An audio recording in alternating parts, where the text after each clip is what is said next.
disculpen esta interrupción, hermanos, decíamos cómo consagró su voluntad del Señor de la siguiente manera, porque Él vino en fiel cumplimiento al plan que había diseñado su Padre. Vino a entregar su vida para el perdón de los pecados y para vida eterna, para esa vida eterna que tanto abrazamos nosotros, que acariciamos, porque ya lo sabemos, que solamente la salvación, la única forma es recibiendo a nuestro Señor Jesucristo como nuestro Señor y Salvador para vida eterna. Así como Él murió y resucitó, así el Señor, en caso muramos, el Señor nos levantará. Y a los que estén vivos, con el día del Señor, el Señor transformará sus cuerpos y serán levantados para recibir al Señor en su segunda venida. Entonces la respuesta es que el Señor consagró su voluntad en fiel cumplimiento al plan del Padre. Muy bien. Luego teníamos aquí un pequeño mapa con las ciudades y que ya ustedes tienen que analizarlo bien ahí, o ya lo deben haber analizado, que es la ubicación. La ubicación es la ciudad de Jerusalén y con cada torre o con cada estructura, con cada edificio ahí a lo que corresponde, ¿no? Y los puntos principales ahí en la ciudad de Jerusalén. Dice eso referido al punto 16 en la sección C, antecedentes geográficos e históricos. Y ya sabemos ahí junto a cada uno de los siguientes hechos se escribe el nombre, el lugar donde ocurrió cada uno de estos hechos. Bueno, ya eso lo vamos a obviar ahora para pasar aquí al punto 17. Dice, menciona la persona responsable de la construcción de cada una de las siguientes construcciones junto con la fecha aproximada. Cuando hablamos del tabernáculo, es el tabernáculo que el mismo Señor Jesucristo le dio el diseño a Moisés para que fuera construido el tabernáculo, que viene a ser el primer templo portátil para adoración. Ahí en su libro está, hermano, tienen que haberlo estudiado. El Señor dio las medidas, dio las instrucciones para que vean cómo iba a ser elaborado el tabernáculo, que es el primer templo. Recuerden ustedes que estaba conformado primero por el tabernáculo. El tabernáculo en sí viene a ser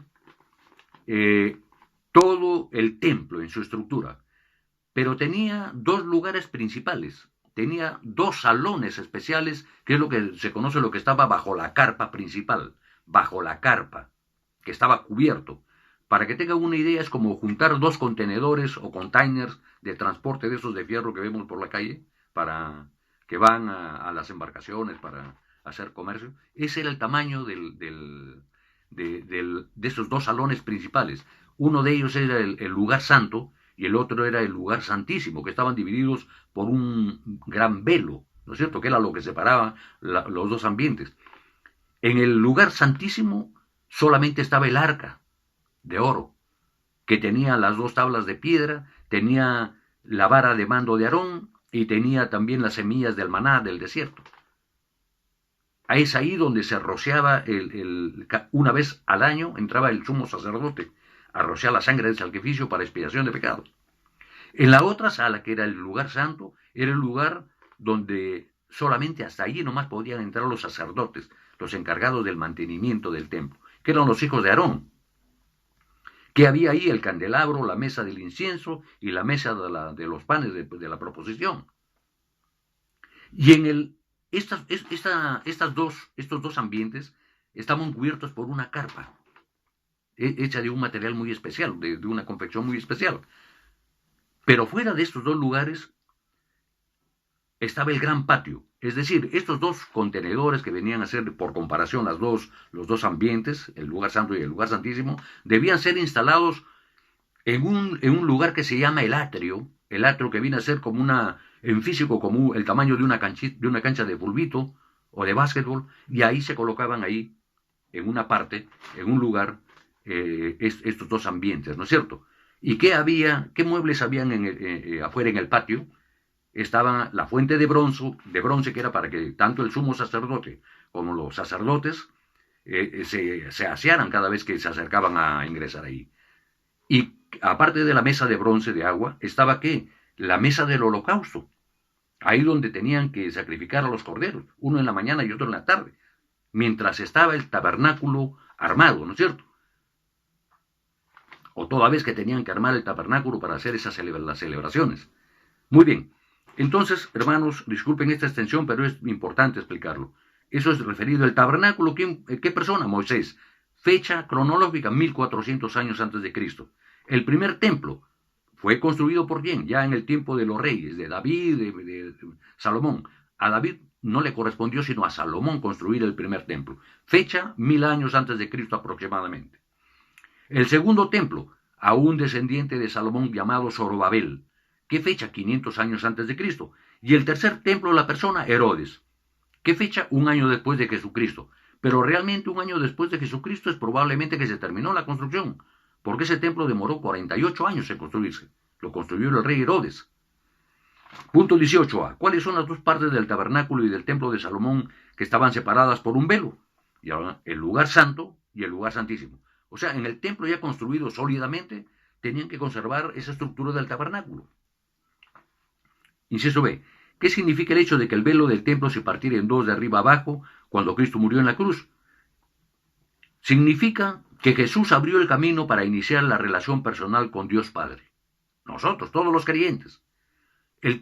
Cuando el templo se partió de arriba abajo, eso es un simbolismo que significa que el cuerpo de Jesucristo fue partido, porque Él cargó con nuestros pecados, hermanos, ahí en la cruz.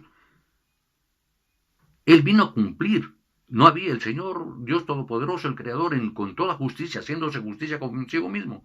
Vio que su creación no había cumplido con la ley que Dios le dio a Moisés. En vez de traer beneficio, trajo maldición al pueblo, porque nadie pudo cumplir uno solo de las leyes que había dado el Señor. Entonces, como no pudimos cumplir, ¿quién tuvo que cumplir? El único perfecto que sí cumplió la ley, Jesucristo.